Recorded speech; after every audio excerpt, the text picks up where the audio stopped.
Poor public healthcare, expensive private options. This man believes it's possible to fix both and make South Africa healthier. My guest on Under the Skin is Health Minister Aaron Motsoaledi. Minister Aaron Motsoaledi, welcome to Under the Skin. Thank you. Thank you very much. Thank you, John, and thank you for having me. When you first took on this job in 2009, Minister, you knew it was going to be tough, but what has discouraged and disappointed you the most in your time in office? Well, to tell you the truth, I was very depressed at that time, because remember the relationship between health and activists, especially in TAC, was quite a bad one, and I thought I was being thrown into too deep an end. But I went into the department, and after 1 week, my muscles were so tense and the body so... For the first time in my life, I started going for massages, I must tell you. Yes. Because I was getting reports of what needs to be done, and it was just huge, and very complex and impactful. But two of the most intractable problems, it would seem, is lack of competence and capacity, and the fact that the political structure of the way health is run in our country gives you very little power to actually get things done and get things changed when they're going haywire. And yet, we're embarking on, in your own words, the biggest restructuring of health in the country's history. Should we be doing this when the ground is shifting as much underneath your feet as it is at the moment? This, which we are implementing, needs a massive reorganization of the healthcare system, both public and private. And now, in that massive reorganization, we are proposing that 12 acts have to be amended. All the 12 of them were passed during the era of democracy. But when we look at the situation now, we realize that perhaps we should have put them a little bit differently. Because at the moment, you get a lot of responsibility, but no authority to exercise it. The authority is when something has gone wrong and you are moving in to correct it, which is a little bit problematic, because when something wrong has already happened, it might be difficult to reverse. You know, I think there are many examples which you have seen, like Life is Demeni, the oncology problem in KZN, what happened in Northwest with Midiosa and Butelesi ambulances, all those things, or even in Limpopo in 2011 when we put them under Section 100, all of them is because something wrong has happened. Now you need a system that will forewarn you, or even be able to stop something from a distance, something from going to happen.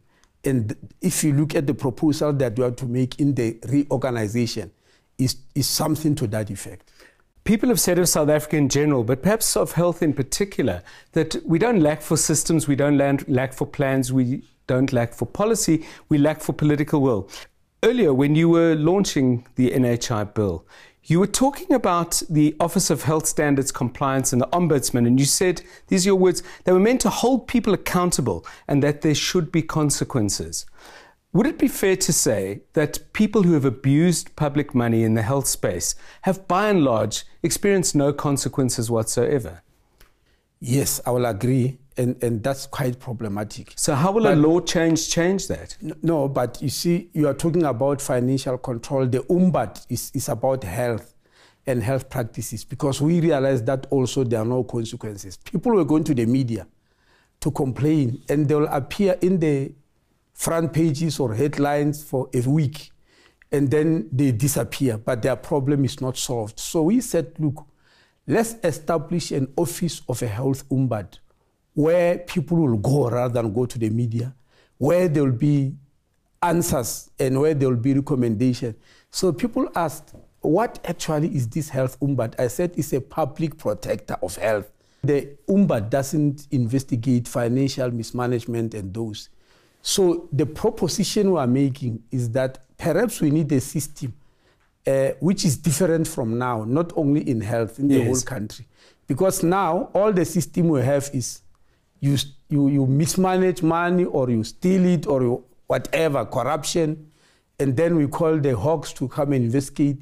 We call the SIU and the NPA, and sometimes these matters end nowhere.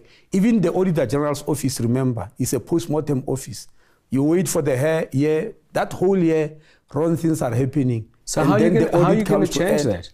Yes, because it's a political problem, isn't it? It's not a legal one. If you want to put it that way. One of the proposals we are making, John, is that if you check during the early days of democracy, each province used to have a tender board. And the tender board was formed of civil society, not people who are employed in government. And they are the ones who were issuing the contract and the tenders. If they did not want, you couldn't have it. Now the problem, which when we were democratizing, we thought we are doing things fast to make things happen fast. Each department started having its own tender committee and tender board. And now all of a sudden, if there's corruption, it's multiplied 9 times. Yes. Yes, and that's where the problem is. So we are not proposing the return of the tender board, even though personally I would have been very happy, I must tell you. We are proposing that, for instance, on the buying of equipment and most of the needs in health, it must be done by the chief procurement officer, who's in Treasury. Treasury, generally, I'm not saying people may not be corrupt there, but because they are the ones who control the budgets, who know the consequences of having little money or having misused it, they tend to be more careful. Then, even if there's going to be corruption, it will be in one center. It won't be in many different centers, which is very difficult to control.